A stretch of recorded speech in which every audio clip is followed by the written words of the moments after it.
consistent in his policies to date. He's for it, he's against it, and he's against earmarks. He didn't stand up last night and say, strip this bill down, make it a true bill. He's got to come up with an economic plan. The problem is his team is not a very astute team. He depended on Phil Gramm for a long time, and Phil Gramm's not in the inner circle anymore. There's a bigger problem as well, and that is that, we've had 3 presidents who've come into office as a result of the death or resignation of the President of the United States.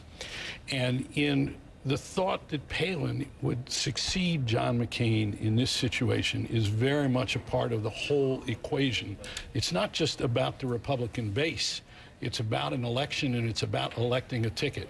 Usually we think whoever the vice presidential nominee is makes no difference. I think that it makes every bit of difference in terms of that small number of undecided voters.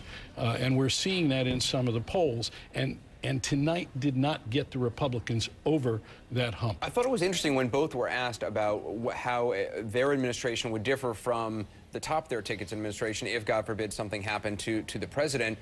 Joe Biden very quickly said, look, I would continue the policies of Barack Obama.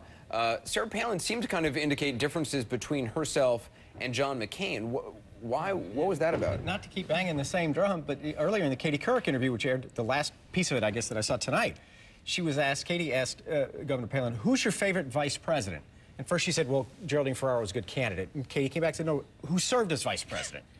And she said, George H.W. Bush, because, she said, he went on to become president. So, sometimes... Do you think she's looking at 2012? I sometimes candidates say things because they mean it. Right? She actually, occasionally. I always try to keep them from doing that. A cigar is a cigar. Once in a while, they speak the truth. And, I thought that was a really telling moment. And I think she means it, right? The former President Bush was the vice president. She said he learned the ropes under Ronald Reagan. You think she has an eye to 2012? I know she does. I will tell you, whether this ticket wins or not, obviously if it wins, she's the vice president. She is a candidate for 2012, and a serious candidate. No doubt about it, really. Based on this debate tonight.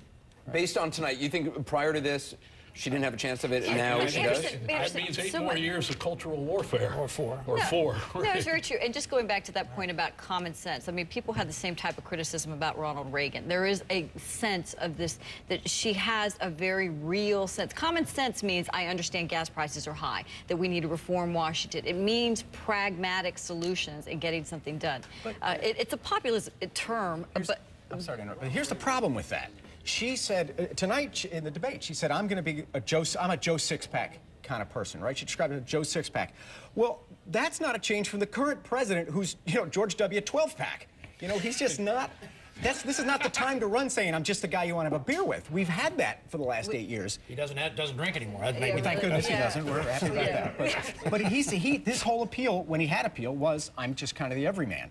And are you saying that doesn't sell the way it used to? I think that dog don't hunt no more. Yeah. I think people actually want thoughtful, reflective leadership, and I think it's one of the reasons why Barack Obama, despite having very little experience, is doing so well. I think thoughtful and intelligent might just be in this year. People are mad and frustrated with Washington. They don't want part of that establishment. I think if you looked at Biden, he was so iconic Washington. And it was really, that's what was so strange about together. They were both talking about change, but he was so much a politician, and she was that new, fresh voice. We're going to take a short break again. Our coverage continues. A lot more ahead. Stay tuned. 360 continues.